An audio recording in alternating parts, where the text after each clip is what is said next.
வணக்கம். இது ஏன் நான் மைக் ஆட்டுறேன்னா, இந்த வீடியோவும் வைரல் ஆகி மதகஜராஜா எப்படி ஹிட் ஆக்குனீங்களோ அதே மாதிரி ரெட் ஃப்ளவர் படமும் இந்த இந்த உலகம் முழுக்க இந்த விழாவோட வீடியோ போய் சேர்ந்து ரெட் ஃப்ளவர் படம் பார்க்கணுன்னு நான் வேண்டிக்கிறேன். அதனால தான் இந்த செய்கை செஞ்சேன்.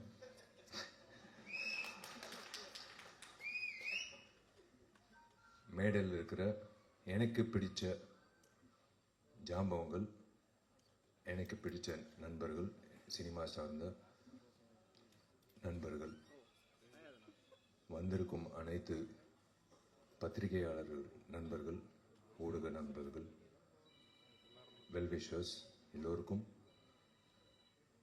நான் காலை வணக்கத்தை தெரிவிச்சுக்கிறேன். முதல்ல உங்கள் எல்லோருக்கும் பி வாசு சாராக தெரியும், லெஜெண்டரி ஃபிலிம் மேக்கர். எனக்கு P Vasu uncle. P Vasu sir வந்ததுக்கு ரொம்ப நான் இந்த குழு சார்பாக நான் நன்றி தெரிவிச்சுக்கிறேன். ஏன்னா பி வாசு நிறைய இயக்குநர்கள் ஒரு படம் 2 படத்துலேயே அப்படியே போயிடுறாங்க. ஆனால் இன்றைய வரைக்கும் அப்போலேருந்து இப்போ வரைக்கும் இன்னும் பி வாசு சார் நம்ம மனசில் நிற்கிறாருன்னா that's because of his films and that's because of his vision. அதே மாதிரி எனக்கு பிடிச்ச நிறைய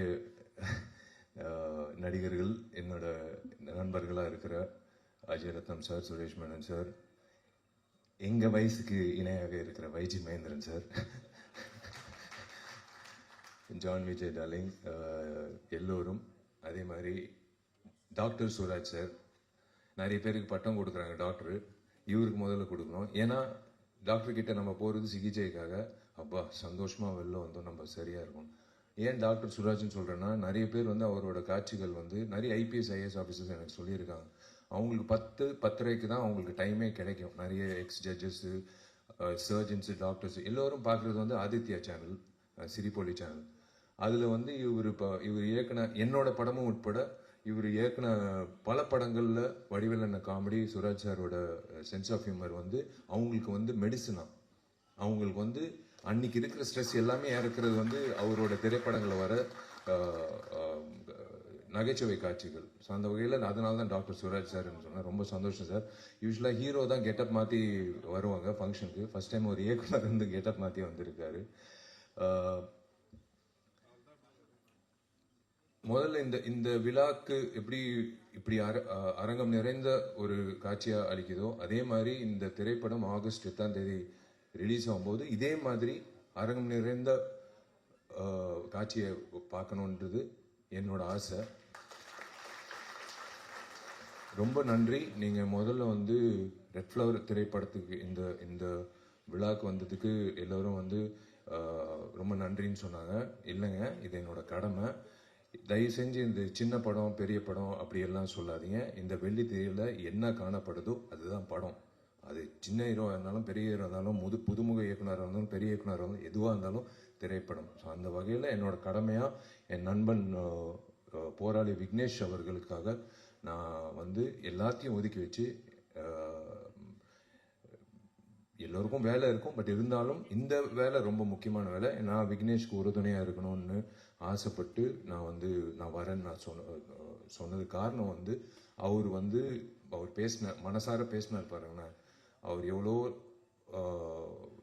கஷ்டப்பட்டு எவ்வளோ அவமானங்கள் தாங்கி எவ்வளோ முயற்சிகள் பண்ணி இந்த திரைப்படத்துக்கு வரைக்கும் வந்திருக்காருன பயணம். அது அவரோட வழியில் எனக்கும் அந்த அந்த உணர்வு இருக்கு. ஸோ அந்த வகையில் விக்னேஷ் அவர்களுக்கு இந்த திரைப்படம் ரெட் ஃப்ளவர் மிகப்பெரிய திருப்பு முனையா இன்னொரு இன்னிங்ஸ் தொடக்கத்துக்காக விக்னேஷ்க்கு அமையணும் நான் வாழ்த்துறேன். விக்னேஷ்க்கு புதுமுக இயக்குனர் ஆண்ட்ரூ பாண்டியன் இந்த காட்சிகள் பார்த்தோம், ட்ரெய்லர் பார்த்தோம், மோஷன் போஸ்டர் பார்த்தோம், சாங்ஸ் பார்த்தோம். திரு ஆண்ட்ரூ பாண்டியன் அவர்களுக்கு என்னோட வாழ்த்துக்கள். பொதுவாக 2025 என்ன நடக்குது, நடைமுறை செயல் என்ன நடக்குதுன்னு பண்ணுறதுக்கே பல இயக்குநர்கள் திண்டாடுறாங்க. ஆனால் இவர் 2047 என்ன நடக்க போகுதுன்னு ஒரு மிகப்பெரிய ரிஸ்க் எடுத்து ஒரு கதை பண்ணியிருக்காரு. அது in fact everyone was speaking about his vision. I wish Andrew Pandian all the very best for this film. Welcome to the industry. And இந்த விழா நாயகன் சந்தோஷ் ராம், இசையமைப்பாளர், வாழ்த்துக்கள். உங்கள் பாடல்கள் பார்த்தோம், ரொம்ப பக்கபலமாக இருந்திருக்கீங்க. Cinematographer and of course everyone including the heroine and the entire cast and crew. I wish all of you all the very best. Vignesh, ஒரே ஒரு விஷயம் நான் சொல்கிறேன்.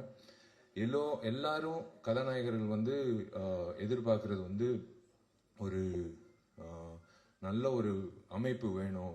நம்ம என்னதான் வந்து நம்ம திறமைசாலி அப்படின்னு சொல்லும்போது நம்மளுக்கு ஒரு ஒரு பொக்கிஷம் மாதிரி, ஒரு வைரம் மாதிரி ஒருத்தர் வேணும். யாருன்னா தயாரிப்பாளர்.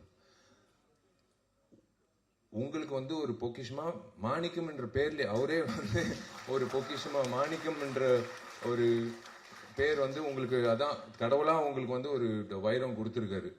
அதுதான் திரு மாணிக்கம் அவர்கள். காளிகாம்பல் பிக்சர்ஸ் சார்பா மாணிக்கம் அவர்கள் இந்த திரைப்படத்தை தயாரிச்சிருக்காரு. Sir, welcome to the industry. Manickam sir, நீங்கள் இந்த வந்து நான் சொன்னாங்க, இந்த படம் வந்து எனக்கு லாபம் வேணாம், எனக்கு வந்து இந்த படம் ஒரு லவ் ஃபார் த ஆர்ட்ன்றதுக்காக நான் பண்ணியிருக்கேன். அப்படி இல்லை, நீங்கள் மறுபடி இந்த படம் வெற்றி அடையும். இந்த படம் முடிஞ்சதுக்கப்புறம் நீங்கள் நிறைய விக்னேஷ் சொன்ன மாதிரி நிறைய இயக்குநர்கள் நிறைய திரைப்படங்கள் பண்ணணும். நீங்கள் இன்னொரு 2047 எப்படி இந்த திரைப்படம் காட்டினாங்களோ 2047 திரு மாணிக்கம் வந்து தயாரிப்பாளராக இருக்கணும்னு நான் ஆசைப்படுறேன். Welcome to the film industry. மற்றபடி டார்லிங் ஜான் விஜய், என் டார்லிங் அஜய் ரத்னம் சார், என் டார்லிங் தலைவாசல் விஜய், எல்லோருக்கும் வந்து வாழ்த்துக்கள் for this film. Thank you media. நீங்கள் எப்போவுமே எல்லா திரைப்படங்களுக்கும், எங்கள் திரைப்படம் மட்டும் இல்லை, எல்லா திரைப்படங்களுக்கும் நீங்கள் வந்து ஆஜராகி நீங்கள் வந்து சப்போர்ட் பண்ணுறது ரொம்ப சந்தோஷம். எனக்கு பிடிச்ச 2 அரசியல்வாதிகள், ஒன்று பகத்சிங், ரெண்டாவது இடம்பெற்றவர் நேதாஜி சுபாஷ் சந்திர போஸ். அவருக்கு வந்து ட்ரிபியூட் பண்ணி நீங்கள் தொடங்கினது வந்து ரொம்ப நன்றி. அது இன்னும் நீங்கள் ஞாபகம் வச்சிருக்கீங்கன்றது ரொம்ப சந்தோஷம். அண்ட் அஃப்கோர்ஸ் சொன்ன மாதிரி 3 நாட்கள் ரொம்ப முக்கியம். கண்டிப்பாக வந்து இந்த படம் வெற்றியாட நம்புகிறேன். நிறைய பேர் வந்து வாட்ச் பார்த்துட்டே இருந்தாங்க. கவலைப்படாதீங்க. இந்த குழுவுக்கு மட்டும் இல்லை, எல்லா திரைப்படங்களும் தயாரிப்பாளர் சங்கம் சார்பாக கதிரேசன் சார் எல்லாரும் வந்திருக்காங்க. நான் ஒரு விண்ணப்பம் நடிகர் சங்கம் சார்பாக, இன்னும் 3 மாத காலகட்டத்தில் நாங்கள் வந்து கவலைப்படாதீங்க, டைம் கன்ஸ்டன்ட் இருக்காது. அந்த நாங்கள் கட்ட போகிற அந்த ஆடிட்டோரியம் வெளியே நாங்கள் திறப்புக்கு அப்புறம் உங்களுக்கு எந்த பிரச்சனையும் இல்லாமல், சின்ன திரைப்படம்லேருந்து இப்போ எந்த திரைப்படமாக இருந்தாலும் உங்களுக்கு பயன்படும். நீங்கள் அந்த டைம் வாட்சே பார்க்க தேவையில்லை. அந்த அளவுக்கு உங்களுக்கு ஒரு மிகப்பெரிய ஒரு பூனா அமையும், ஒரு மிகப்பெரிய ஒரு விஷயமா அமையும். தயாரிப்பாளர் சங்கம் இருக்கிறதுனால நான் வந்து நடிகர் சங்கம் சார்ந்த உறுப்பினர்கள் இருக்காங்க. கதிரேசன் சாரும் இருக்கார், ஆஃபீஸ் பேர். அவர் சார்பாக நான் ஒரு விண்ணப்பம் உங்கள் எல்லோருக்கும் நான் வைக்கிறேன். பத்திரிகையாளர்கள் plus YouTubers and every one and exhibitors association சார்பாக அவங்களுக்கும் நான் விண்ணப்பம் வைக்கிறேன். இன்க்ளூடிங் கமலா தியேட்டர் உரிமையாளருக்கும் மற்ற உரிமையாளர்களும். இனிமே வரக்கூடிய திரைப்படங்கள் ரிலீஸ் ஆகும்போது வெள்ளிக்கிழமை தயவு செஞ்சு ஒரு 3 நாளைக்கு மட்டும் 12 காட்சிகளுக்கு மட்டும் யாராவது வந்து ரிவ்யூ எடுக்கிறதுக்கு வராங்கன்னா, மைக்கு நீட்டிக்கிட்டு வராங்கன்னா, தயவுசெய்து தப்பாக நினைக்க வேணாம். நீங்கள் தப்பாக நினச்சாலும் I'm sorry, I have to, என் ஆதங்கத்துக்கு நான் தீக்கணும். நீங்கள் டிக்கெட் வாங்கிட்டு உள்ளே வந்துட்டு படம் பார்த்துட்டு நீங்கள் அந்த மைக்கை நீங்கள் நீட்டிட்டு உங்கள் கருத்தை நீங்கள் சொல்லிடுங்க. ஆனால் தயவு செஞ்சு அவங்கள வந்து ஒரு 3 days மட்டும் வெளியில, தப்பா நினைக்க வேணாம், உள்ளார பிரமிசஸ் இல்லாம வெளியில அவங்கவுங்க வண்டி வாகனத்துல ஏறி வெளியில போகும்போது நீங்க அவங்கள வந்து போய் நீங்க வெளியில கேட்டுக்கோங்க. அவங்களோட ரிவ்யூ கேட்க வேணாம்னு நான் சொல்ல, வெளியில கேளுங்க. ஆனா தயவு செஞ்சு ஒரு 3 நாட்களுக்கு மட்டும் அந்த 12 காட்சிகள் மட்டும் எக்ஸிபிட்டர் அசோசியேஷன் நான் ஒரு வேண்டுகோளா விண்ணப்பமா வைக்கிறேன். உள்ள மட்டும் கொஞ்சம் ரிக்வெஸ்ட் பண்ணி உள்ள வந்து எடுக்க வேணாம்னு சொல்லுங்க. வெளியில எடுத்துக்கோங்க. விமர்சனங்கள் கண்டிப்பா யார் முதல்ல விமர்சனம் போடுறதுன்னு ஒரு போட்டி இருக்கும், அது தப்பே கிடையாது எல்லாரும். ஆனா நீங்க உள்ள வந்து ஒரு டிக்கெட் வாங்கி நீங்க அந்த படத்தை பார்த்துட்டு அதுக்கப்புறம் உங்க கருத்தை சொல்லிட்டு அப்புறம் மக்களோட கருத்து நீங்க சொன்னீங்கன்னா சூப்பரா இருக்கும். அந்த வகையில ஒரு நல்லா இருக்கும். எந்த படத்துக்கா இருந்தாலும் அது நல்லா இருக்கும். ப்ளீஸ் தயவு செஞ்சு கண்டிப்பா ரிவ்யூ வேணும். அந்த பிரீதிங் ஸ்பேஸ்ன்றது ரொம்ப முக்கியம். ஒரு 12 காட்சிகள் விட்டுருங்களேன். அந்த அதுதான் ஒரு திரைப்படத்துக்கு ஒரு இவ்வளோ உழைச்சிருக்காங்க. அது கண்டிப்பாக வந்து அது ஒரு உங்களுக்கு நீங்கள் கொடுக்குற சப்போர்ட் தான் அந்த வகையில். ஸோ தேங்க்யூ வெரி மச் நீங்கள் எல்லாரும் வந்ததுக்கு. And wish you all the very best எல்லோருக்கும். இந்த ரெட் ஃப்ளவர் திரைப்படம் வெள்ளித்திரையில் மிக சிறப்பாக வந்து வெற்றிகரமாக கொண்டாடப்படணும். அதே வகையில் தயாரிப்பாளர் சங்கத்துக்கு இன்னொரு விண்ணப்பம் என்னன்னா, கதிரேசன் சார், ஒரு விழிப்புணர்வாக நீங்கள் வந்து ஒரு குழு அமைச்சு வரக்கூடிய புதுமுக தயாரிப்பாளர்களுக்கு இந்த ஓடிடி சேட்டலைட்டோ இல்லை ரிலீஸ் ஆகும்போது அவங்களுக்கு ஒரு சப்போர்ட்டோ, எப்படி ரிலீஸ் பண்ணணும், எந்த தேதியில் ரிலீஸ் நம்ம பண்ணியிருக்கோம். ஆக்சுவலாக ரெகுலேஷன் கமிட்டி மாதிரி பண்ணியிருக்கோம். ஒரே நாள் வந்து 10 திரைப்படம் ரிலீஸ் ஆகுது. அது வந்து எத்தனை காட்சிகள் வருதுன்னு சில தயாரிப்பாளருக்கு தெரியல. எனக்கு 100 தியேட்டர் வருதுன்னு சந்தோஷமா அலுவலகத்தில் உட்காராங்க. ஆனால் 100 தியேட்டர்ல 400 காட்சி வருதான்னு தெரியாது. 100 காட்சி தான் வருது. அது காலை காட்சி 9:30 மணினா எங்க வீட்டில் எங்க அம்மா அப்பாவே போக மாட்டாங்க என் படம் ரிலீஸ் ஆகும்போது. ஸோ அந்த மாதிரி வந்து கரெக்டாக அமைச்சு கொடுத்தா தயாரிப்பாளர்களுக்கு வந்து ஒரு மிகப்பெரிய ஒரு சக்தியா இருக்கும். நீங்க எல்லோரும் வந்து ஒரு பக்கபலமா எல்லா திரைப்படத்துக்கும் இந்த திரைப்படம் வெள்ளிக்கிழமை இத்தனை திரையரங்கத்தில் இத்தனை காட்சிகள்ல ரிலீஸ் ஆகுது, கவலைப்படாதீங்க அப்படின்னு சொல்லும்போது அவங்களுக்கு ஒரு சந்தோஷமா இருக்கும். அண்ட் பிளஸ் அப்கோர்ஸ் எல்லாரும் அந்த ஓடிடி பிளாட்ஃபார்ம் அப்படின்னு வரும்போது நீங்க சப்போர்ட் பண்ணீங்கன்னா நல்லா இருக்கும். மற்றபடி தேங்க்யூ, காட் பிளஸ் யூ. நீங்க எல்லாரும் நல்லா இருக்கணும். Thank you very much. எல்லாருக்காமே ஒரே ஒரு கொஸ்டின், நடிகர் சங்கம் திறப்பு எப்போது? அதே மாதிரி உங்களோட மேரேஜ் அனௌன்ஸ்மெண்ட் அந்த டேட் வந்து ஆகஸ்ட் 29 கன்ஃபார்ம் இல்லை சொன்னாங்க. நீங்க ஏற்கனவே அறிவிச்சிருக்கீங்க, 2 மட்டும் எங்களுக்காக சொல்லிடுங்களேன். நீங்க புடவை பட்டு புடவை கட்டும் போதே எனக்கு தெரியும் நீங்க புடவைக்காக தான் இது கேட்குறீங்க. என்ன அதுக்கு தான் கேட்குறாங்க, வேற ஒன்றும் இல்லை. என் தேதி எப்போன்னு இல்லை, அவங்களுக்கு நான் இப்போ கவிதா வந்து என்னோட க்ளோஸ் ஃப்ரெண்டு, அவங்களுக்கு புடவை எப்போ வரும்னு போய் சேரும். அங்கிட்டு தேவராஜ் அண்ணன் வந்து அவங்க வீட்டுக்கு எப்போ போய் சேரும்.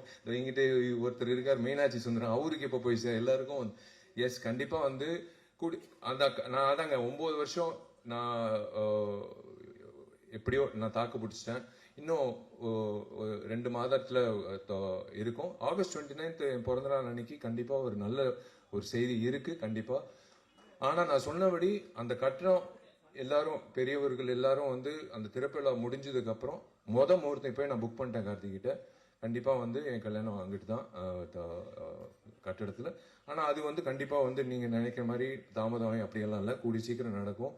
அதுக்கு தான் ஓடுறேன், இப்போ கட்டிடத்துக்கு தான் ஓடுறேன். இது முடிச்சோன்னே எல்லாரும் நினைக்கிறாங்க இவன் எதுக்கு வந்து டெய்லி காலங்காலத்துல வந்து கட்டிடத்தை பாக்குறான், கொத்தனார்ல இருந்து எல்லாரும் ஆர்கிடெக்ட் வரைக்கும். இவன் கல்யாணத்துக்காக தான் வந்து அவசரப்படுத்துறான் இல்லைன்னா.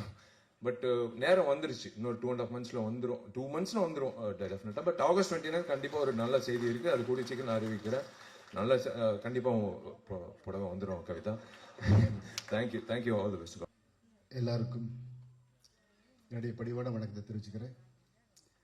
இந்த மேடையில் நிற்கிறதுக்கு காரணமான எனது முதல் படத்தின் சின்னத்தாய் படத்தின் டைரக்டர் கணேசராஜ் அவர்களுக்கும், இயக்குனர் இமயம் பாரதராஜா அவர்களுக்கும் இந்த நேரத்தில் நான் நன்றியை சொல்லிக்கிறேன்.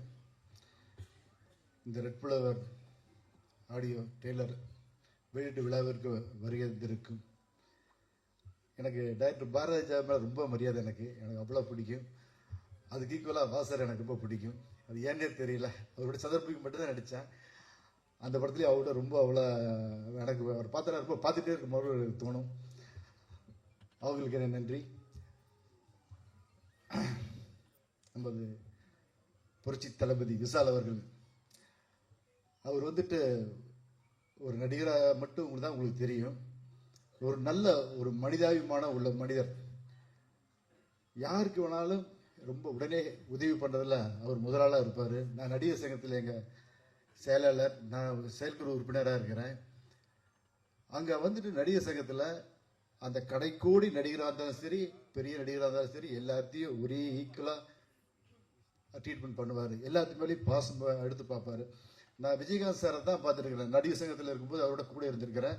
அவர் ஒரு பிரச்சனைனா வேட்டியை மடிச்சு கட்டிட்டு களத்தில் இறங்கி வேலை செய்வார். அதே மாதிரி விஷால் சார் வந்துட்டு எந்த விஷயம் வந்தாலும் இறங்கி போல்டாக இறங்கி வேலை செய்வார். 2 பேர்த்துக்கு உள்ள டிஃப்ரெண்ட் என்னன்னா, விஜயகாந்த் சார் கோவப்படுவார், விஷால் சார் கோவப்பட மாட்டார். அதுதான் டிஃப்ரென்ஸ். அப்புறம் இங்கே படத்தில் என் கூட நடித்த நடிகர்கள், நான் ஒஜிமதி சார்லாம் லெஜண்ட். அவர் வந்துட்டு ஒரு புது பட நடிகர் மாதிரி ஏதாச்சும் ஒரு விஷயத்த இருந்தாலும் ஃபோன் பண்ணி கேட்பாங்க. என்ன விக்னேஷ் என்ன பண்ணுறீங்க, நான் போஸ்டர் பார்த்தா நல்லா இருக்குது, இது டப்பிங் படம் பார்த்தா டப்பிங் நல்லா இருக்குது. அவ்வளோ ஒரு ஆர்வமாக படம் என்ன நல்லா இருக்குது, எப்படி வந்துட்டு இருக்குது, எப்போ ரிலீஸ் பண்ண போகிறீங்க, எப்போ அப்படின்ட்டு அடிக்கடி அவராக ஃபோன் பண்ணி கேட்பாங்க. இதெல்லாம் நினச்சி கூட பார்க்க முடியாது. இத்தனை வருஷத்தில் இத்தனை படம் நடித்து எம்ஜிஆர் சிவாஜி சாரோடலாம் நடித்து இவ்வளோ தூரத்தில் இருந்து கூட அந்த ஆர்வம் அவர்கிட்ட இருந்து நான் பிரமிக்க வச்சது. எனக்கு அப்படியே மிரண்டு போயிட்டேன். அந்த அளவுக்கு அவர் ஆர்வம் இந்த படத்தை பற்றி கேட்டுகிட்டே இருப்பாங்க. அது காரணம் விக்னேஷ் இந்த படத்தில் ஏதோ இருக்குது, ரொம்ப நல்லா இருக்கிற மாதிரி இருக்குதுப்பா, ஏதோ நல்லா இருக்குது, நான் டப்பிங் பேசும்போது பார்த்தேன், அதனால தான் நான் அடிக்கடி கேட்குறேன், என்ன லெவல் இருக்குது அப்படின்னு கேட்டுகிட்டே இருப்பாங்க. அவருக்கு ரொம்ப ரொம்ப நன்றி. அப்புறம் அஜயரத்னம் சார், நான் சொன்ன உடனே இந்த படத்தில் வந்து நடித்து கொடுத்தாங்க. அப்புறம் நாசர் சார், தலைவர் சார், விஜய் சார் வந்துட்டு நீங்கள் எல்லாம் பார்த்துருப்பீங்க, கிராமத்தினா தான் பார்த்துருப்பீங்க. இந்த படத்தில் ஹாலிவுட்டே கலக்கிற மாதிரி ஒரு கேரக்டரில் பண்ணியிருக்காரு, ரொம்ப நல்லா பண்ணியிருக்காரு. அவர் வந்துட்டு எல்லாருமே கிராமத்தானாவே பார்த்துட்டாங்க. அப்புறம் சுரேஷ் மேன் சார், அவர் ட்ரெஸ்ஸை போட்டாலே ஒரு கெட்டப் அப்படின்னு ஜம்முனா இருப்பார். அப்புறம் படத்தில் நடித்த ஹீரோனி அவங்க வரல, ஏதோ வெளிநாட்டில் இருக்காங்க, அவங்களுக்கு இந்த நேரத்தில் நன்றி சொல்லிக்கிறேன். மற்ற நடித்த அத்தனை நடிகர்களுக்கும் என் நன்றியை சொல்லிக்கிறேன். எல்லாம் சொல்லிட்டு நினைக்கிறேன். அப்புறம் இந்த படத்தில் நடித்த டெக்னீஷியன் பற்றி சொல்லணும். ஃபர்ஸ்ட் கிளாஸான ஒர்க்கர்ஸ், எல்லாருமே அற்புதமான கலைஞர்கள், எல்லாருமே யங்ஸ்டர்ஸ், சின்ன பசங்க, எல்லாருமே 25 வயசு அவ்வளோதான் இருப்பாங்க. டைரக்டர் ஆண்ட்ரூ சார் வந்துட்டு நைட் ரெண்டாக வேலை வாங்குவார், அதெல்லாம் சலிக்காமல் வேலை செய்வாங்க. நானும் அவங்களோட வேலை செய்யும்போது அவங்க சொல்லுவாங்க, சார் நீங்களே வந்துட்டு இவ்வளோ தூரம் இன்ட்ரெஸ்டாக ஒர்க் பண்ணுறீங்க, நான் வந்துட்டு ஒர்க் பண்ணுறதுக்கு என்ன சார் அப்படின்ட்டு என்னை ஒரு இன்ஸ்பிரேஷனாக எடுத்துக்குவாங்க. அவங்களுக்கு என்னுடைய நன்றியை சொல்லிக்கிறேன். உங்களை பற்றி பேசுறதுக்கு நிறைய மேடைகள் இருக்குதுன்னு கண்டிப்பாக நான் உறுதியாக சொல்ல முடியும். அந்த மேடையில் உங்களை பற்றி நம்ம பேசுவோம். இந்த படத்தில் என் காவியா அவங்க நடிச்சிருக்காங்க, அவங்க நல்ல பர்ஃபார்மன்ஸ் பண்ணுற ஒரு ஆர்டிஸ்ட். அப்புறம் எங்களுடைய டைரக்டர் ஆண்ட்ரூ அவர்கள் ஒரு நல்ல டைரக்டர். கன்ஃபார்மாக இந்த படத்தில் நீங்கள் ட்ரெய்லர் பார்த்துருப்பீங்க, சாங் பார்த்துருப்பீங்க, எல்லாமே பார்த்துருப்பீங்க. நல்ல டைரக்டர், நல்ல டெக்னீஷியன், இல்லை எந்த ஒரு டவுட்டுமே கிடையாது. நல்ல டெக்னீஷியன், நல்ல டைரக்டர், நல்ல மனிதர், அதுதான் ரொம்ப முக்கியம். நல்ல மனிதர், அற்புதமான ஒரு மனிதர்.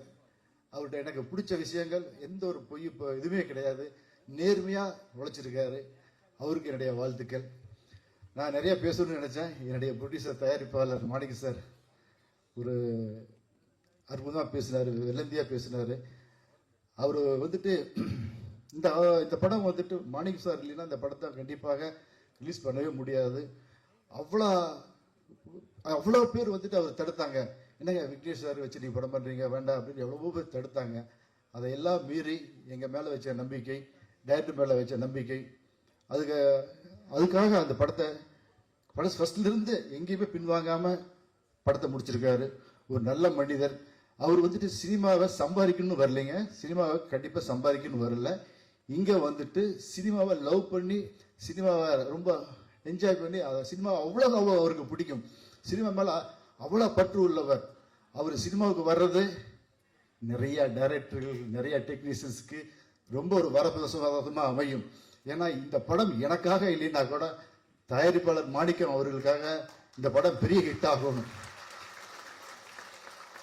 ஏன்னா மாணிக்கம் சார் வந்துட்டு இந்த படம் ஹிட் ஆச்சுன்னா நிறைய படம் பண்ணுவார். இந்த படத்தில் வர படத்தை எடுத்துக்கிட்டு வீட்டில் வச்சுக்க ஒரு மனிதன் கிடையாது. நிறைய படம் பண்ணணும் அப்படிங்கிற ஒரு ஆர்வம் உள்ள ஒரு மனிதன். அதனால இந்த ரெட் ஃப்ளோர் படத்தை கண்டிப்பாக நீங்கள் எல்லாமே தியேட்டரில் போய் பார்த்து வெற்றி படமாக அமைச்சு கொடுக்கணும். அன்பார்ந்த பத்திரிகை நண்பர்களே, மீடியா நண்பர்களே, டிஜிட்டல் மீடியா நண்பர்களே, இந்த ரெட் ஃப்ளோர் படத்தை நான் இத்தனை வருஷம், ஒரு 30 வருஷத்துக்கு மேலே நான் சினிமாவில் இருக்கிறேன். நான் இந்த இடத்துல மேலே நிற்கிறதுக்கு ரொம்ப கஷ்டப்பட்டிருக்கிறேன், ரொம்ப கஷ்டப்பட்டிருக்கிறேன். அந்த கஷ்டங்கள் கொஞ்சம் நஞ்சம் இல்லை, அவ்வளோ கஷ்டப்பட்டிருக்கிறேன், அவ்வளோ அவமானங்கள், அவ்வளோ தோல்விகளை நான் சந்திச்சுட்டு இங்கே வந்திருக்கிறேன். இந்த படத்தை கொண்டு போய் நீங்கள் மக்கள்கிட்ட சேர்க்கணும். ஏன்னா மக்கள் இந்த படத்தை தியேட்டரில் வந்து ரசிக்கணும், தியேட்டரில் வந்து பார்க்கணும். அதுக்கு மீடியா நண்பர்கள் நீங்கள் தான் அதுக்கு ஒரு ஒரு பாலமாக இருக்கணும். ஏன்னா நான்லாம் வந்துட்டு சினிமாவை எனக்கு எதுவுமே எனக்கு பிடிக்காது, சினிமா தான் எனக்கு அவ்வளோ பிடிக்கும். சினிமாவுக்காகவே நான் இந்த மேடையில் செத்து போயிட்டா கூட சந்தோஷப்படுவேன். அவ்வளோ தூரம் எனக்கு சினிமா பிடிக்கும். அந்த சினிமா அந்த அளவுக்கு பிடிக்கிட்டு தான் நான் இத்தனை வருஷம் கழிச்சு மறுபடியும் ஒரு கம்பேக் கொடுத்து ரெட் ஃப்ளவரை கொடுக்கறதுக்கு என்னால் முடிஞ்சது. நான் தோக்கலாம், என்னுடைய முயற்சி தோக்கக்கூடாது, முயற்சி தோக்கக்கூடாது, நம்பிக்கை தோக்கக்கூடாது. அதனால இந்த ரெட் ஃப்ளவர் படத்தை மக்கள் நீங்களாம் போய் மக்கள்கிட்ட சேர்க்கணும். அதே மாதிரி நான் ரசிகர்கள் மக்கள்கிட்ட எல்லாம் கேட்டுக்கிறேன். இங்கே இருக்கிற பொதுமக்கள், நண்பர் மாணிக்க சாருடைய ரிலேஷன்ஸ், என்னுடைய நண்பர்கள், துப்புல்குடி உறவுகள் எல்லாத்துக்கிட்டும் கேட்டுக்கிறேன். நீங்கள் எல்லா வெளியூர்லேருந்து எல்லா ஊர்லேருந்து வந்திருக்கிறீங்க. நீங்கள் ஒவ்வொரு ஊர்லேயுமே நீங்கள் வந்துட்டு இந்த படத்தை மக்களோடு போய் சேர்க்கறதுக்கு ஒரு முயற்சி பண்ணணும். கண்டிப்பாக முயற்சி பண்ணுவீங்க, நீங்கள் செய்வீங்க, ஒரு நம்பிக்கை இருக்குது. எல்லாருமே தியேட்டரில் வந்து படம் பார்க்கணும். தியேட்டரில் வந்துட்டு எப்படின்னா அப்புறம் போய் பார்த்துக்கலாம், ஒரு வாரம் கழிச்சு 2 வாரம். நம்ம முன்னாடிலாம் அப்படிலாம் பார்த்தோம், அப்படிலாம் இல்லை. படம் ஓப்பனிங் அன்னைக்கே பார்க்கணும். அந்த வெள்ளி சனி ஞாயிறு 3 நாள்ல நம்ம எல்லாம் படம் பார்த்து முடிச்சிடணும். நீங்க மட்டும் இல்லை, நம்ம ஊர் இருக்கிற எல்லா ஜனங்களையும் நண்பர்கிட்ட சொல்லி, என்னுடைய நண்பர்கள், என்னுடைய பெற்றோருடைய உறவுகள், நீங்க எல்லாருமே ரொம்ப ஒரு சின்சியரா கஷ்டப்பட்டு ஒர்க் பண்ணி இந்த படத்தை போய் தியேட்டர்ல வந்துட்டு மக்கள் வந்து பார்க்கறதுக்கு நீங்க எல்லாம் முயற்சி பண்ணணும். பண்ணுவீங்களா? நம்ம கண்டிப்பா நம்ம உறவுகள் எல்லாம் வந்திருக்கிறீங்க. நம்ம தியேட்டர்ல வந்துட்டு எல்லாத்தையும் பார்க்கறதுக்கு நம்ம முயற்சி பண்ணணும். பண்ணாதான் இந்த படம். ஏன்னா நம்ம வந்துட்டு முன்னாடிலாம் வந்து பாத்தீங்கன்னா என்னுடைய சின்னத்தாய் படம்லாம் ஃபர்ஸ்ட் ஓப்பனிங் ரிலீஸ் ஆகி ஒரு வாரம் கூட்டமே இல்லை. அப்புறம் பிக்கப் ஆயிடுச்சு. 135 நாள் ஓடிச்சு. ஒரு எத்தனை நாள்? 135 நாள் ஓடிச்சு. இது மாதிரி நிறைய படம், ராமநாதபுரம்லாம் ஃபர்ஸ்ட் ஓப்பனிங் கம்மியாக தான் இருந்துச்சு, அப்புறம் பிக்கப் ஆயிடுச்சு. அப்படி இருந்துச்சு. இப்ப சினிமா அப்படி இல்லை, ஃபர்ஸ்ட் நாள் தான் அதோடைய தலையில் இருந்து. அதனால நீங்க ஃபர்ஸ்ட் நாளே போய் தியேட்டர்ல குமிஞ்சிடணும். நம்ம உறவுகள் எல்லாருமே, நண்பர்கள் எல்லாருமே தியேட்டர்ல போய் ஃபர்ஸ்ட் செகண்ட் நாள்லயே 3 நாள்லயே நம்ம வந்துட்டு படத்தை வெற்றி படமா ஆக்கிடணும். அதனால இந்த வாய்ப்புக்கு நன்றி கூறுகிறேன். மீண்டும் ஒரு முறை இங்க மேடையில் வந்திருக்கும் அனைத்து கலைஞர்கள் ஜாம்பவான்களுக்கும், அப்புறம் நம்மளுடைய dream warrior sir Guhan sir வந்திருக்காங்க, அவங்களுக்கு நன்றியை தெரிவிச்சுக்கிறேன். இந்த மீண்டும் ஒரு முறை பத்திரிகை நண்பர்கள் இந்த படத்தை மக்கள்கிட்ட கொண்டு போய் சேருங்க அப்படின்னு உங்களுடைய பாதம் தொட்டு பணிவுடன் கேட்டுக்கிறேன். வாய்ப்புக்கு நன்றி நன்றி நன்றி. வணக்கம். நான் ஒரு நிமிஷம் கூட எடுக்க மாட்டேன். Wishing the producer, director and Vignesh all the best. Thank you. உங்கள் எல்லாருடைய அன்புக்கும் ரொம்ப தேங்க்ஸ். முதல்ல நான் கடவுளுக்கு நன்றி சொல்லிக்கிறேன். எனக்கு ஹீரோவுடைய கண்கள்லையும் நம்ம ப்ரொடியூசர் மாணிக்க சாரோடைய கண்களையும் தயவு உண்டு பண்ணார். அப்புறம் சீஃப் கெஸ்ட் வந்திருக்காங்க விஷால் சார், அப்புறம் வாசு சார், எல்லாருக்கும் ரொம்ப தேங்க்ஸ். எல்லாருக்குமே உங்கள் அன்பு ரொம்ப பெருசுன்னு தெரியுது. இந்த ப்ராஜெக்ட் வந்து ரெட் ஃப்ளவர், இது 2047 பார்த்தீங்கன்னாக்கா மால்கம் டைனஸ்டின்னு ஒன்று சுப்ரீம் பவர் ஆகிடுது. அவன் வந்து பார்த்தீங்கன்னாக்கா உலகத்தில் உள்ள எல்லா நாடுகள் மேலேயுமே டேக்ஸ் போடுறான். அந்த டேக்ஸ் இன்னைக்கு வந்து அமெரிக்கா டேரிஃப் போடுற மாதிரி. அப்போ அந்த டேக்ஸை பே பண்ணாத நாடுகள் மேலே தே ஜஸ்ட் இன்வைட் படையெடுப்பான். அதே மாதிரி அவன் இந்தியாவுக்கும் அந்த இதை போடுறான். இந்தியாவுக்கு போடும்போது என்ன ஆகுதுனாக்கா இந்தியன் கவர்மெண்ட் வந்து அதை எதிர்க்குது. அப்போ இந்தியன் யங் விமன்ஸ் மற்ற கண்ட்ரீஸ்லாம் வேலை செய்வாங்க, அவங்க எல்லாரையுமே அவன் வந்து டார்ச்சர் பண்ணி அப்யூஸ் பண்ணி கொல்றான். இதை இவனுடைய இந்த அட்ராசிட்டியை நொறுக்கிறதுக்கு இந்தியா அரசாங்கம் வந்து நேதாஜி சுபாஷ் சந்திர போஸால் உருவாக்கப்பட்ட ஒரு இயக்கத்தை அணுகுது. அந்த இயக்கம் பேர் தான் ரெட் ஃப்ளவர். ஸோ இந்த ப்ராஜெக்ட் வந்து இதில் ஹீரோ சார் வந்து டபுள் ரோல் பண்ணியிருக்காங்க, அண்ணன் தம்பியா பண்ணியிருக்காங்க. ஹீரோவுடைய அவங்க ஃபேமிலி என்னன்னாக்கா அது ஒரு ஆர்மி ஃபேமிலி. ஸோ அந்த ஆர்மி ஃபேமிலியில் வந்து ரொம்ப 2 பேருமே ரொம்ப பேஷன், 2 பேருமே திரும்ப வந்து இந்தியாவுக்காக சர்வீஸ் பண்ணணுன்னு. ஒரு கட்டத்தில் தான் தெரியுது அது வந்து அண்ணன் வந்து செலக்ட் ஆயிருக்கார், தம்பி செலக்ட் ஆகலன்னு தெரிய வருது. அது அவங்க 2 பேருக்குள்ள அண்ணன் தம்பி ட்யூன் பண்ணுறதுக்குள்ள பெரிய ஒரு பெட்ரையல் துரோகம் ஆயிடுது. ஸோ இது வந்து கிளைமேக்ஸில் வந்து எப்படி போகுதுனாக்கா அண்ணன் தம்பி 2 பேர். அப்போ 2வது தம்பி பார்த்தீங்கன்னாக்கா அவன் ஆப்போசிட் சிண்டிகேட் மால்கம் டைனஸ்டி சிண்டிகேட்டை சேர்ந்து இந்தியாவுக்கு அகேன்ஸ்டாக திட்டமிடுறான். அண்ணன் வந்து ஒரு சீக்ரெட் சர்வீஸில் இருக்காரு. ஸோ கடைசியில் இந்தியா வந்து எப்படி வல்லரசாக இருந்து இதை முறியடிக்குது. அப்புறம் இவனுடைய ஹீரோ வந்து தம்பி இதை எப்படி ஜெயிக்கிறாருங்கிறது தான் கதை. இதை நீங்கள் தியேட்டரில் பார்த்தீங்கன்னா ரொம்ப நல்லா இருக்கும். என்னுடைய டெக்னீஷியன்ஸ் எல்லாருக்குமே நான் ரொம்ப கடமைப்பட்டிருக்கேன். ஸோ கேமராமேன், எடிட்டர் கிட்டத்தட்ட 8 months என் கூட உட்காந்துருக்காப்புல. கேமராமேன் தேவா வந்து ஒரு நாளைக்கு 350 ஷார்ட்ஸ் எடுப்பார். 300 shots to 350 shots. Without break நிறையா போகும். லெஃப்ட் திரும்பினாலும் லெஃப்டில் இருப்பார், ரைட்டில் திரும்பினாலும் இருப்பார். அவ்வளோ ஃப்ரெண்ட்லி யூஸர். அது எனக்கு ரொம்ப ஹெல்ப்ஃபுல்லாக இருந்தது. எடிட்டில் பார்த்தீங்கன்னாக்கா இது விஎஃப்எக்ஸ் பேஸ்னால எல்லாமே லேயர்ஸில் எடிட் பண்ணோம். எதுவும் ஷூட் பண்ணது மட்டும் வச்சு பண்ண முடியாது. Live shoot, CG shot plus matte paintings. அப்போ எடிட்டில் அடுக்கும்போதே பார்த்தீங்கன்னாக்கா M2 தேவைப்பட்டது. அப்போது லேயர்ஸ் வச்சு ஒரு 5 லேயர் வச்சு பண்ணோம். அதனால எங்களுக்கு கிட்டத்தட்ட 8 to 9 months ஆச்சு எடிட்டில். இதுதான். So thank you. உங்கள் ஆதரவு எல்லாருக்கும் ரொம்ப தேங்க்ஸ். தேங்க்யூ. மேடையில் இருக்கும் நண்பர்களுக்கும் கீழே அமர்ந்திருக்கும் பெரியவர்களுக்கும் என்னுடைய வணக்கத்தை தெரிவித்துக் கொள்கிறேன். என்னுடைய நண்பர்களான மீடியா, பத்திரிகை, டிஜிட்டல் அத்தனை பேருக்கும் என்னுடைய வணக்கத்தை நான் தெரிவித்துக் கொள்கிறேன். ரெட் ஃப்ளவர் விக்னேஷ் வந்து எனக்கு வந்து ஒரு ஒரு ஒரு ஒரு 2 வருஷம் முன்னாடி என் வீட்டுக்கு வந்து என்கிட்ட ஒரு டைரக்டர் கூட்டிகிட்டு வந்து கதை சொன்னார். சொல்லும்போது எனக்கு உண்மையிலே வந்து அந்த லைனில் வந்து இது எப்படி பண்ண போகிறாங்க, என்ன விஷயம்னு எனக்கு தெரியல அப்படின்ற மாதிரி நான் யோசிச்சுட்டு இருந்தேன். ஆனால் அவர் கொடுத்த அந்த அந்த எக்ஸ்ப்ளனேஷனும் அந்த இதுவும் வந்து ரொம்ப கிளியராக வந்து அண்டர்ஸ்டாண்ட் ஆச்சு. ஏன்னா இதை வந்து நீங்கள் வந்து கதையாக அப்படி பார்த்தீங்கன்னா கதையாக தெரியும். ஆனால் அந்த விஷயத்தில் நிறைய உள்ளுக்குள்ளே நிறைய அர்த்தங்கள் இருக்குது, நிறைய விதமான டெக்னிக்கல் விஷயங்கள் இருக்குது. ஏன்னா அவரே ஆண்ட்ரூன்றவரே வந்து இந்த டைரக்டரே வந்து ஒரு மிகப்பெரிய ஒரு is a very good technician in CG. That is இந்த கிராஃபிக்ஸில் வந்து அவர் கொஞ்சம் எக்ஸ்பர்ட் அவர். ஏன்னா எப்பவுமே ஒரு கிராஃபிக் அப்படின்றது என்னன்னா, நம்ம வந்து ஒரு டைரக்டர் வந்து என்ன விஷுவல் பண்ணுறோமோ அதை ஒருத்தருக்கு சொல்லுவோம், அதை அவர் கொண்டு போய் அவங்க டீமுக்கு சொல்லுவார். அந்த டீம் வந்து இதை செய்யும். உதாரணத்துக்கு ஒரு யானையை செய்கிறோன்னா அந்த யானை இப்படி வரணும், அந்த யானை இப்படி பார்க்கணும், அந்த யானை இப்படி தூக்கணும், அது தண்ணியில் அப்படி போடணும். நம்ம ஒரு சீனை வந்து ஒரு டைரக்டராக நம்ம சொன்னால் அதை வந்து ஒருத்தர் புரிஞ்சுக்கிட்டு போய் அவர் சொல்கிறது நம்ம நினச்சது வந்து தான் தெரியாது. நம்ம என்ன சொன்னோமோ அதை அவர் புரிஞ்சுதான், அவர் கரெக்டாக போய் ரீச் பண்ணாரான்னு தெரியாது. ஆனால் அவர் அதுக்கப்புறம் சொன்ன பிறகு இந்த தந்தத்தை ஒருத்தர் பண்ணுவார், கண்ணை ஒருத்தர் பண்ணுவார், எலும்பு ஒருத்தர் பண்ணுவார், தும்பிக்கையை ஒருத்தர் பண்ணுவார், அந்த பேக்ரவுண்டை ஒருத்தர் பண்ணுவார். இத்தனை பேர் ஒர்க் பண்ணுவாங்க. ஒரு சிஜின்ற சாதாரண விஷயம் கிடையாது. கிட்டத்தட்ட 55 பேர் மேலே ஒர்க் பண்ணுவாங்க ஒரே ஒரு விஷயத்துக்காக. இதை வந்து 90 நிமிஷத்துக்கு இந்த படத்தில் பண்ணியிருக்காங்கன்னா அப்போ எப்படி இவங்க வந்து ஒர்க் பண்ணியிருக்கணும், எப்படி ஒரு விஷுவல் பண்ணியிருக்கணும். ஏன்னா நான் வந்து விக்னேஷை வந்து ரொம்ப டீப்பாக ஃபாலோ பண்ணிக்கிட்டே இருந்தேன். ஏன்னா விக்னேஷ் கிட்ட இருக்கிற ஒரு இது விஷயம் என்னன்னா, ரொம்ப துருன்னு இருப்பார். ஆக்ஷன் சொல்கிறதுக்குள்ள ஆக்ட் பண்ண ஆரம்பிப்பார். இருப்பா நான் ஆக்ஷன் சொல்கிறேன், அதுக்கப்புறம் ஆக்ட் பண்ணுவார். அந்த அளவுக்கு அந்த உடம்புல அது ஒரு வெறித்தனம் இருக்குது. சொன்னார் இல்லையா, அப்போ சினிமாவில் நான் கஷ்டப்பட்டிருக்கிறேன், அவமானப்பட்டிருக்கிறேன், ரொம்ப வேதனைப்பட்டிருக்கிறேன், அதையெல்லாம் என்கிட்ட சொல்லியிருக்காரு. நான் ஆனால் இப்போ சொல்கிறேன், விக்னேஷ் நீ கவலைப்படாத, உழைச்சவன் தோத்ததே கிடையாது. உழைக்கிறவன் கண்டிப்பாக ஜெயிப்பான். இப்போ என்னை பொறுத்த வரைக்கும் நான் எடுத்துக்கிறேன், என்னையே நீங்கள் எடுத்துக்கங்க. நான் எல்லாருக்கிட்டையும் ஏதாவது சொல்கிறேன், கனவுக்கு வயசு கிடையாது. ஒரு கதை, ஒரு கற்பனை அப்படின்றது ஒரு கனவு தான். அந்த கனவுக்கு வயசு கிடையாது. எனக்கு வந்து இன்னைக்கு நீங்கள் ஹாலிவுட்டில் பார்த்தீங்கன்னா எல்லாருமே 65 and above தான் டாப் டைரக்டர்ஸ். பிகாஸ் கிரியேஷன், அந்த கிரியேஷன் சாகாது, என்றைக்குமே சாகாது.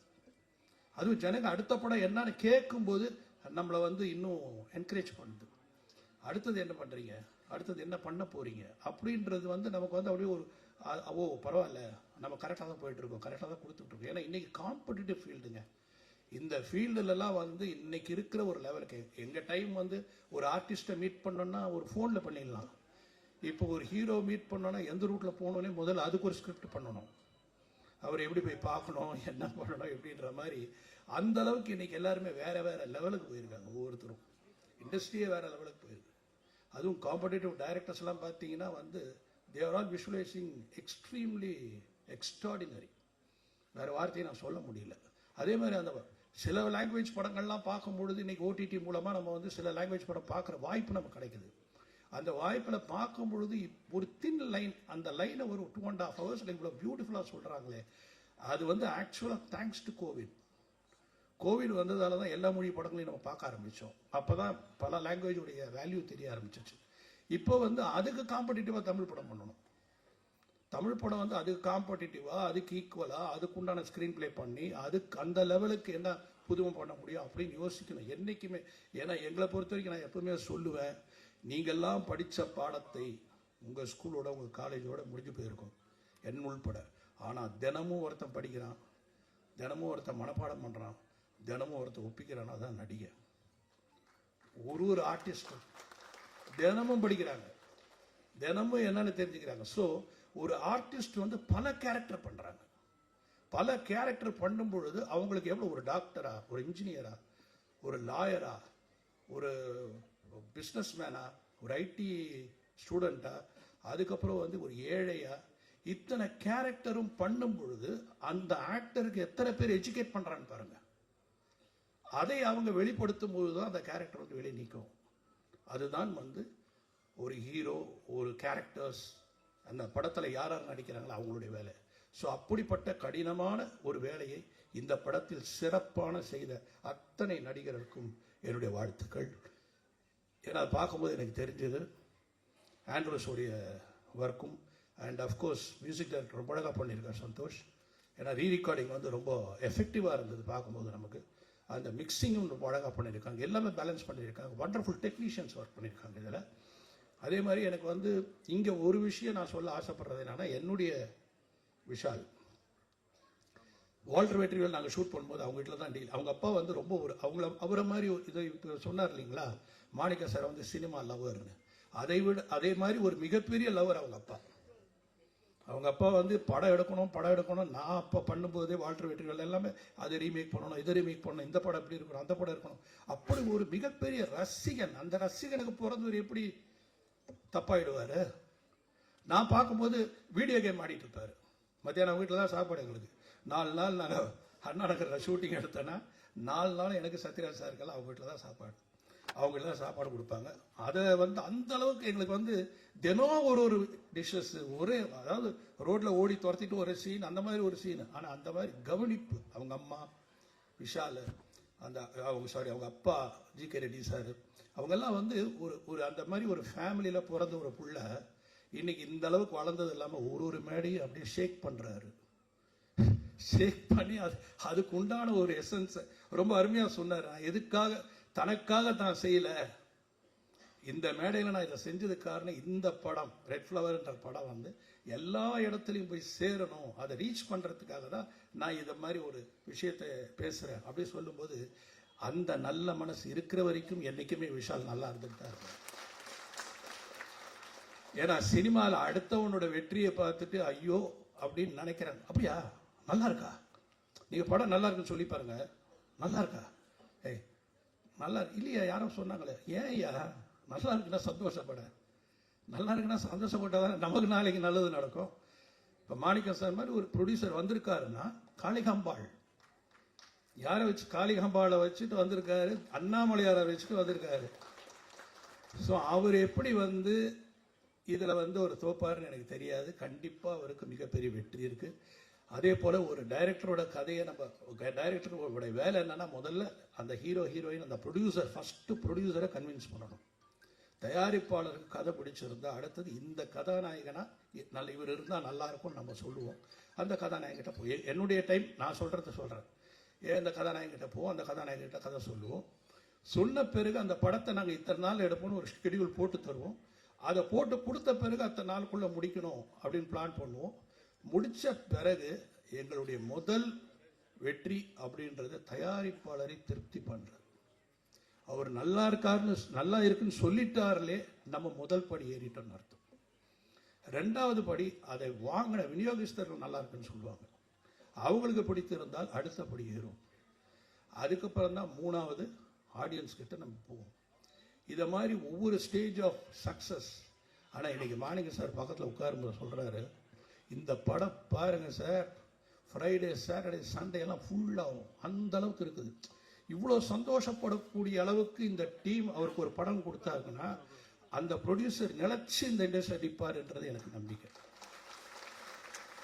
கண்டிப்பாக நிற்பார் அந்த அளவுக்கு.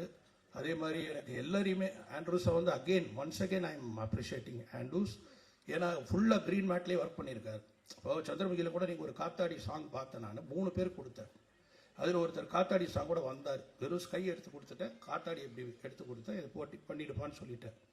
அவர் எடுத்துகிட்டு வந்து கொடுத்த உடனே காத்தாடி வந்து ஸ்கையில் ஷேடோ இருக்குது. அப்புறம் அவர் கூப்பிட்டு சொன்னேன், ஏயா காத்தாடி எப்படியா ஸ்கையில் ஷேடோ வரும்? ஸோ அந்த அளவுக்கு ஒர்க் பண்ணுறாங்க, அந்த அளவுக்கு யோசிக்கணும், அந்த அளவுக்கு பண்ணுறாங்க. இது ரொம்ப சாதாரண விஷயம் கிடையாது. அதை வந்து அப்புறம் இன்னொரு இது பண்ணி திருப்பி கரெக்ட் பண்ணி ஒரு விஷயத்தை 4 வாட்டி பண்ணி 4 வாட்டி பார்த்துட்டு தான் பண்ண முடியும். அந்த மாதிரி இந்த படம் பூரா மேக்ஸிமம் கிரீன் மேட்ல விஷுவல் பண்ணியிருக்காருன்னா ஹீ இஸ் ஸோ கான்ஃபிடென்ட். அது கதை வந்து எப்பவுமே இயக்குனருக்கு தெளிவாக இருக்கணும். கதை இயக்குனருக்கு குழப்பமாச்சுன்னா வாத்தியாருக்கு பாடத்தில் சந்தேகம் ஏற்பட்ட மாதிரி, ஒரு வாத்தியாருக்கு சந்தேகம் ஏற்பட்டால் பசங்க காலி, டைரக்டருக்கு சந்தேகம் ஏற்பட்டால் ப்ரொடியூசர் காலி. அதனால டைரக்டர் தெளிவாக இருக்கணும். அந்த தெளிவான டைரக்டரை நான் பார்த்தேன். அவர் கண்டிப்பாக நிச்சயம் மிகப்பெரிய அளவில் வருவார். விக்னேஷ், இன்னொரு வாட்டி சொல்கிறேன், திஸ் இஸ் யுவர் ரவுண்ட்.